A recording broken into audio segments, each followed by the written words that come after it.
자, 이번에는 이 프로젝트에서 실제 사용된 가공 기법에 대해서 한번 알아보도록 하겠습니다. 앞에서 살펴봤던 것처럼 VQA 같은 경우에는 시각적 정보, 즉 화면을 보고 질문을 만드는 거기 때문에 사실 기법이라고 하면 질문을 만드는 기법이 필요하거든요. 그러니까 화면의 기법. 그래서 이건 기술적인 것보다는 내용을 인지를 하고 판단을 하는 게 더 중요해질 것 같습니다. 자, 한번 알아보도록 하겠습니다. 자, VQA에서 결국 구분하고자 하는 것은 이미지에서 텍스트 정보들을 만들어내는 겁니다. 자, 시각 질문의 답에 대한 템플릿을 만들고 이미지에 대한 답을 포함하는 데이터셋을 만드는 건데, 이미지에 대해서 응답으로 주석 작성자가 질문에 대한 텍스트와 답변을 제공하고 관련된 측면에서 질문을 구성하는 레이어를 지정을 하는 게 여기서의 핵심입니다. 좀 말이 좀 어렵죠. 제가 좀 어렵게 설명을 적어놨는데 무슨 얘기냐면, 자, 왼쪽 화면에 보시면 요 사물들이 있습니다. 요 사물들이 있는데 이 사물들에 대해서 질문을 하는 거예요. 설명을 하는 게 아니라 질문을 하는데, 화면에 나와 있는 것, 즉 재질의 크고 작은 모양들의 같은 모양들이 몇 개가 있습니까? 어디 있습니까? 뭐가 있습니까? 와 같은 질문들을 만드는 거예요. 자, 그래서 이 질문을 만들고, 사실 여기는 지금 답이 표현이 좀 안 돼 있네요. 네. 질문을 만들고 그 질문에 대한 답을 작성을 해주는 겁니다.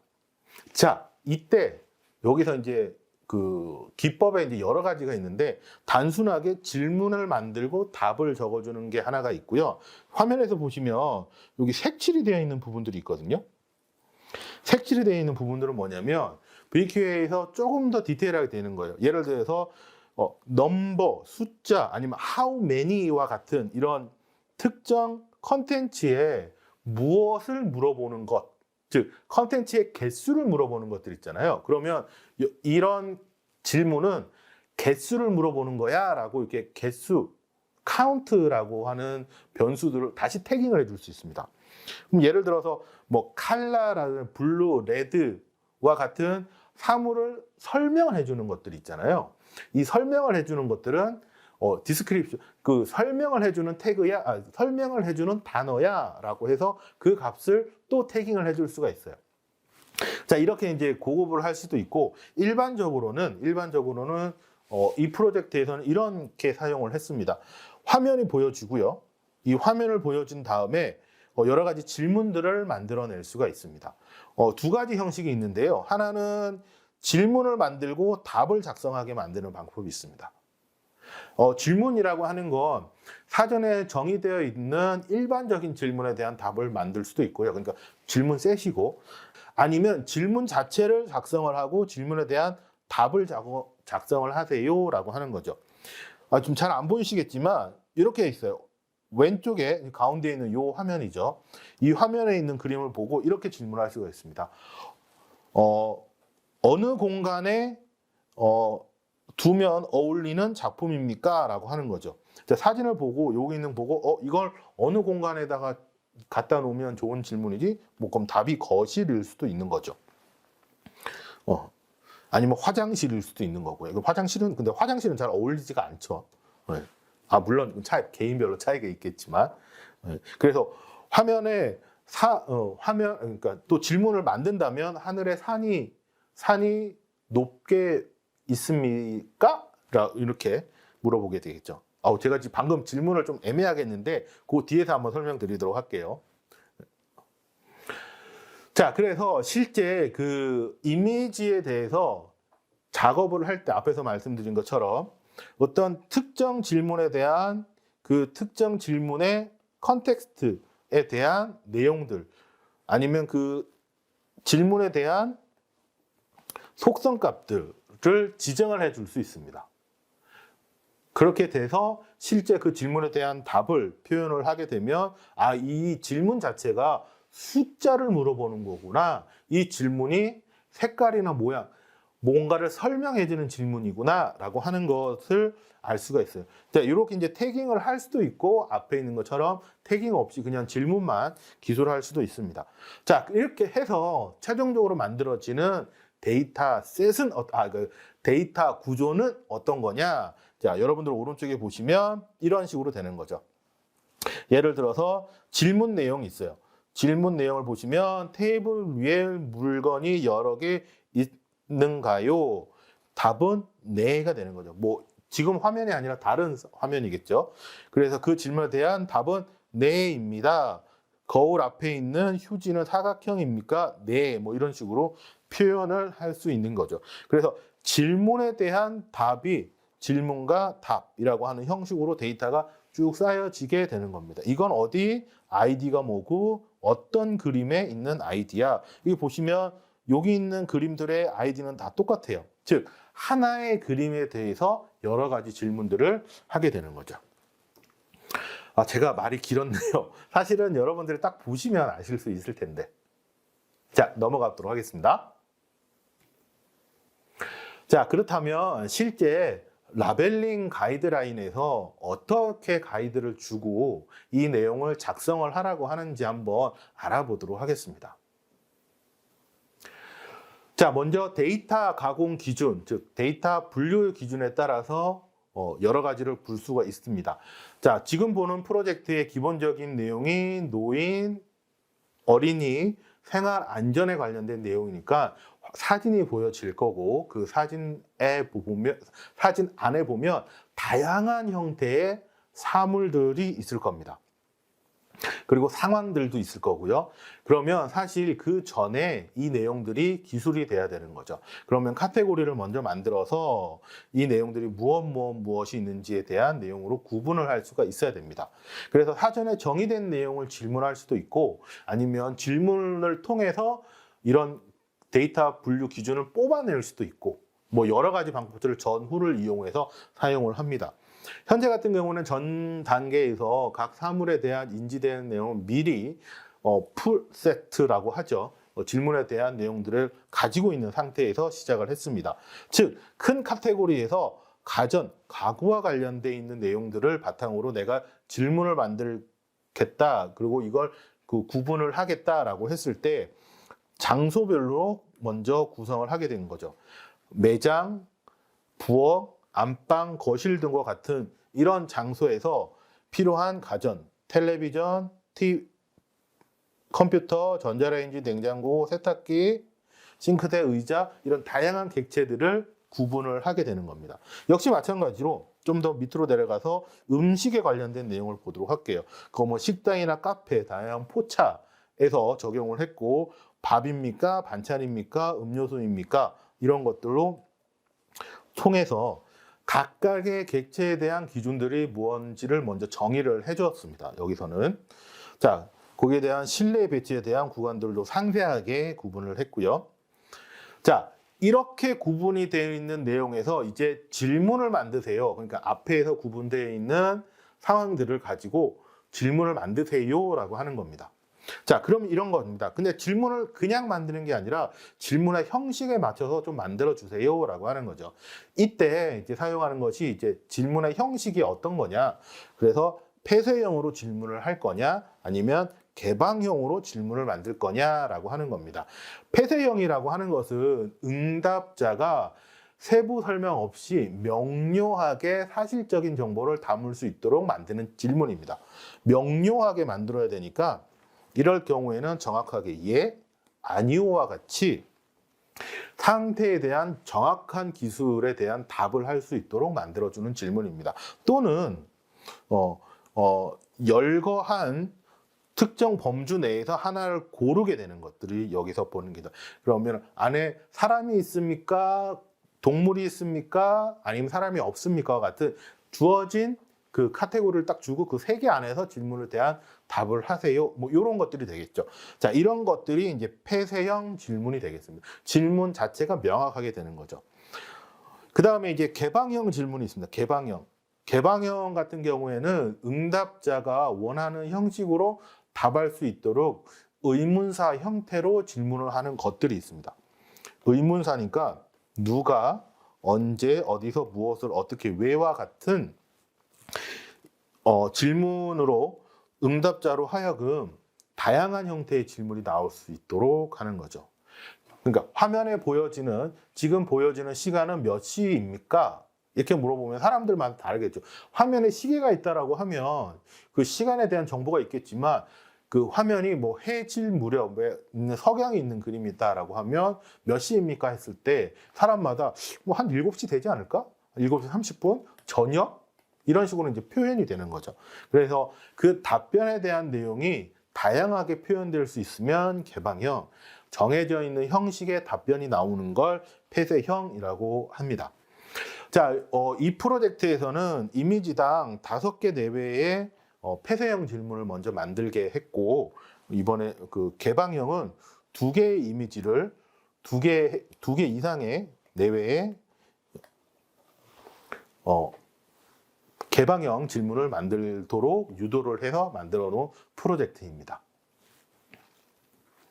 그리고 이제 이미지 학습을 통할 때 생성한 한국어 질문과 답변의 오류를 교정하고 문맥상의 부적절한 문장 또는 단어는 이제 제외해서 처리를 했기 때문에 이런 변경 처리 기준도 라벨을 할 때 해야 되는 거고요. 이걸 명확하게 명시를 해줘야 그 질문을 하는 사람이 표준어 절차에 맞춰서 좀 해야 되는구나라고 하는 거죠. 그 오타가 나면 안 되겠죠. 물론 이제 검사 단계에서 그 품질 검사 단계에서 이런 것들은 더 체크를 하겠지만 명시적으로 이것들은 좀 표현을 해주는 게 좋습니다. 그 다음에 이제 불완전한 질문으로 구성되어 있는 한국어 문법에 따르지 않는 심각한 문장 이런 것들은 반려합니다 라고 하는 거죠. 특히 이런 경우들이 있을 수 있어요. 텍스트 질문을 쓰는데 질문 자체가 사투리로 질문을 할 수도 있거든요. 물론 이제 목적 자체가 이제 사투리 질문도 똑같은 있을 수 있으니까 사용을 할 수 있는데 여기서는 그렇게 하시면 안 됩니다라고 하는 내용들을 하고, 그 다음에 문법상에 있는 내용들도 표현이 될 수 있겠죠. 질문을 하는 구두상으로는 왜 그랬어? 네가 왜 그랬어? 이렇게 해도 되는 건데 그러니까 왜 그랬니? 뭐 이런 식으로 구두상으로는 의미가 통하지만 문법상으로 통하지 않는 경우들도 있을 수 있습니다. 이런 경우도 명확하게 질문에 대한 답을 변경을 할 수 있도록 처리를 해줘야 된다는 거죠. 자, 그 다음에 이제 생성 질문의 이미지와 연관 질문과 답변이어야 하고, 즉 생뚱맞은 질문을 하면 안 된다는 겁니다. 네, 화면에 없는 상황인데 질문을 만들고 이렇게 하시면 안 된다는 거죠. 아까 봤던 산 그림인데 비행기가 날고 있습니다. 뭐 이렇게 하면 안 되는 거죠. 푸르른 아니면 뭐 흑백 사진이 있는데 뭐 푸르른 산이 어쩌고 이러면 안 된다는 겁니다. 그래서 그 이미지를 보고 할 수 있는 질문, 즉 사람이 하는 질문이기 때문에 사람이 보고 판단할 수 있는 질문들을 만들고 판단할 수 있는 값들을 만들어내는 거죠. 자, 그리고 질문과 답을 실제로 작업을 하는 겁니다. 앞에서 말씀드린 것처럼 질문에 대한 내용을 직접 만들고 거기에 대한 답을 사용을 하는데, 여기서 이 프로젝트에서 좀 재밌는 건 뭐였냐면 질문과 답을 한 다음에 뒤에 이쪽에 판별 박스라고 하는 키워드로 하나 더 수집을 했었어요. 이게 뭐냐면 그 질문 자체가 긍정을 물어보는 질문이냐 아니면 부정적인 질문에 대한 답이냐 이런 것들을 물어봤어요. 왜냐하면 우리 질문의 뉘앙스가 진짜 궁금해하고 뭐 긍정적으로 답을 할 수 있는 내용일 수도 있지만 부정적인 내용에 부정적인 답을 할 수 있는 질문과 답이 있을 수 있잖아요. 그래서 이 질문들에 대한 감정에 대한 내용까지 담으려고 노력을 했습니다. 그래서 이 3가지 형태로 그걸 판단을 통해서 카테고리를 정해놓고 판단을 해서 구축을 했던 데이터의 모습인 겁니다. 자, 그리고 이제 실제 검사 단계에서는 앞에서 여러 번 가이드에서 나온 내용과 이제 그 실제 생성에 필요한 내용들을 이제 기준을 해서 만들었는데, 질문 검사 기준 첫 번째, 자연스러운 한국어 문장으로서 적절한 단어를 사용할 수 있는가, 문장이 잘리거나 미완성되거나 아니면 3에서 12음절 범위 내에 벗어나는, 너무 문장을 길게 쓴다거나 이런 것들이 있지는 않은가, 단어가 잘못되거나 문장이 어색한 부분이 있지 않은가, 어순이 부자연스럽거나 뭐 비문, 뭐 욕설 같은 거죠. 아니면 잘 쓰지 않는 단어라든지 단어 내에 불필요한 띄어쓰기가 되어 있지 않으나, 즉 우리가 그 오디오 음성 텍스트에 전사하는 것처럼 실제 그 텍스트라고 하는 부분이 명확하고 정형화되어 있기 때문에 거기에 맞춰서 작업이 잘 되어 있는지를 확인을 하는 거죠.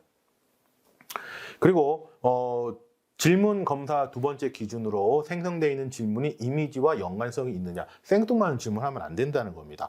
질문이 이미지와 관련성 있는 묻고 있는지, 이미지 내에 실제 객체가 아닌 분위기, 정황 상황, 맥락 등을 질문을 할 수 있는지, 하고 있는지 상황이, 그리고 장면과 상황으로부터 유추할 수 없는 정도의 비약적인 추론, 아까 비행기에 있는데 6.25 뭐 이상한 시기를 물어본다든지, 아니면 이 그림을 바탕으로 해서 뭐 향후에 뭐 어떻게 변할지 이런 것들을 물어본다든지 하면은 안 되겠죠. 네, 그래서 그런 내용들과 답변의 기준이 명확하고 구체적이고 객체와 수식화되어 있는 4음절 이상이 되어 있는 기준을 따라서 작업을 했습니다. 에이, 뭐 이렇게까지 디테일하게 우리가 이 작업들을 봐야 되냐, 이렇게 지금 좀 지루해 하시거나 내가 지금 해야 되나? 라고 하시는데, 실제로 작업을 하실 때 이런 기준들을 보고 작업을 하셔야 된다는 거죠. 네. 자, 그래서 실제 작업 화면에서는 앞에서 봤던 여러 가지 기준과 가이드라인들을 따라서 작업을 하시는 거고, 앞에 있는 내용들이 어느 정도 숙지가 되고 나면 실제 가공을 하게 되는 겁니다. 자, 지금 보고 계신 화면은 당시에 이제 사용했던 그 어노테이션, 즉 질문지를 만드는 활용이고요. 자, 실제 보시면 왼쪽에 어떠한 상황들이 나타납니다. 그래서 그 상황들이 나타나는데, 첫 번째로 이 분류 기준에 맞는 객체들을 확인하셔야 돼요. 아까 기억나시죠? 그 여러 가지 상황들에 대해서, 거기가 카페인지 가전인지 가구인지 자동차인지 여기에 따라서 객체들을 여러 개 설정할 수가 있다라고 하는 거죠. 네. 그럼 그 안에 있는 내용들을 미리미리 하나씩 보는 거죠. 여기가 차가 있고, 여기 집이 있고, 여기는 아파트가 있고, 여기는 빌라가 있고, 집 뒤에 아파트가 있고, 하늘이 보이고, 그쵸? 전선이 있고, 자동차가 있고, 도로가 있고, 이런 것들을 여기서 물어보는 겁니다. 사람은 없네요. 그래서 그 객체들에 대한 내용들을 먼저 탐지를 하시고, 두 번째로 여기다 이제 질문을 작성을 하는 겁니다. 자, 이 프로젝트에서는 개방형 질문과 폐쇄형 질문, 그래서 폐쇄형 질문 5개, 개방형 질문 2개를 생성하는 걸 목적으로 이제 사용을 했습니다. 그래서 요거 5개, 요거 2개 만드는 건데, 자, 여기서 중요합니다. 실제 라벨러, 즉 VQA에서의 라벨러의 핵심 역량은 이거예요. 여기서 질문을 만들어내는 게 중요합니다. 이걸 보고 이렇게 만들어내는 기술인 거죠. 자, 여기서는 검은색 자동차가 있어. 여기는 이제 의문문이겠죠. 네. 있어요까지 써도 되고, 뭐 있어까지, 아까 얘기했던 그 문맥을 어떻게까지 정의를 하느냐, 나중에 이건 반려될 것 같아. 네. 있어라고 물어보게 되면 예라고 대답을 한 거죠. 왜냐하면 여기 자세히 보시면 자동차가 있는데 그게 검은색이라고 하는 것까지 이제 표현이 되어 있죠. 자, 그래서 그 값을 물어보고, 정물에 건물이 있어요, 있나요? 예. 왼쪽 전봇대가 있나요? 왼쪽에 전봇대가 있나요? 그래서 전봇대가 있어요. 오른쪽 건물에 베이지색인가요? 근데 건물의 색깔을 표현한 거죠.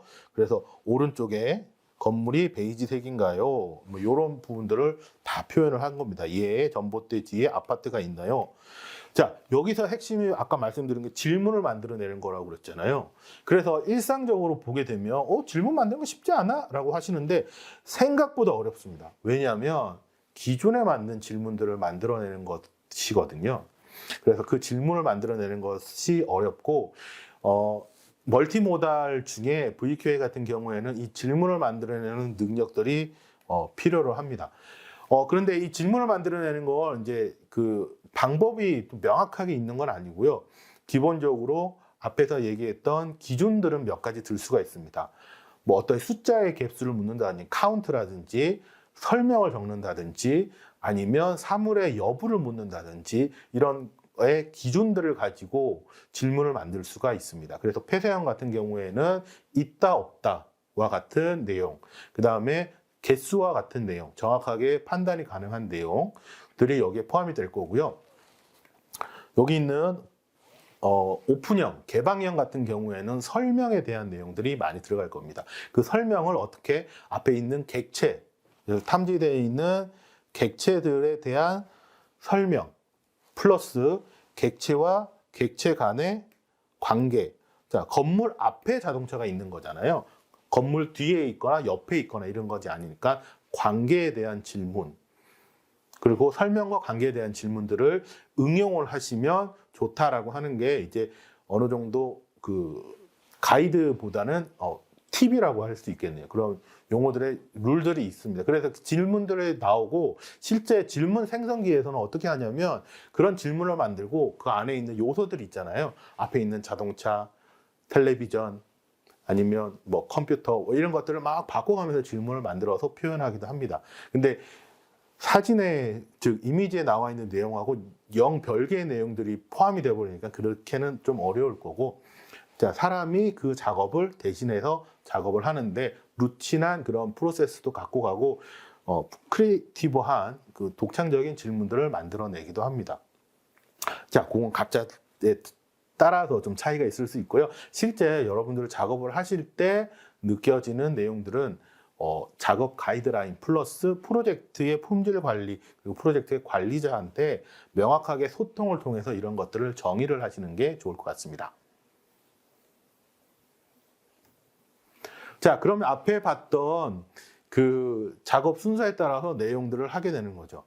기술적으로는 어렵지 않습니다. 즉, 뭐 손으로 작업을 해서 디테일하게 작업을 한다든가 이런 것이 아니라 화면에 보여지는 내용을 내가 판단해서 정확하게 입력을 해주는 거기 때문에 그 입력되는 것을 기록을 하는 내용들이 포함이 하는 게 기술이고요. 근데 중요한 건 이 질문에 대한 답과 질문의 난이도, 즉 질문의 깊이를 어느 수준까지 내가 그 가공을 통해서 만들어내는 건지, 그게 얼마나 유효한 질문인지에 대한 이 생성을 해내는 작업이 다른 작업에 비해서 창의성을 요하는 기술이 들어가는 내용입니다.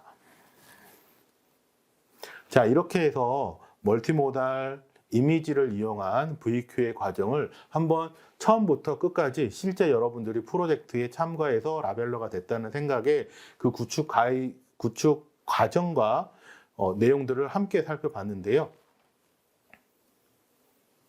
실제 VQA에서는 이미지를 질문을 할 수 있는 답의 형태로 만들어내고 거기에 따른 올바른 답을 만들 수 있는 과정의 모델링 과정이며, 실제 작업을 할 때에는 텍스트를 입력을 하는 기술적인 내용들만 있기 때문에 어렵지 않게 도전할 수 있지만 그 질문을 만드는 과정 자체가 그 라벨러, 즉 인간의 창의성을 요하는 작업이기 때문에 이 부분이 작업을 하는데 큰 허들이 되지 않을까 합니다. 그래서 이런 라벨러 작업의 능력을 잘 키우시는 게 좋을 것 같습니다.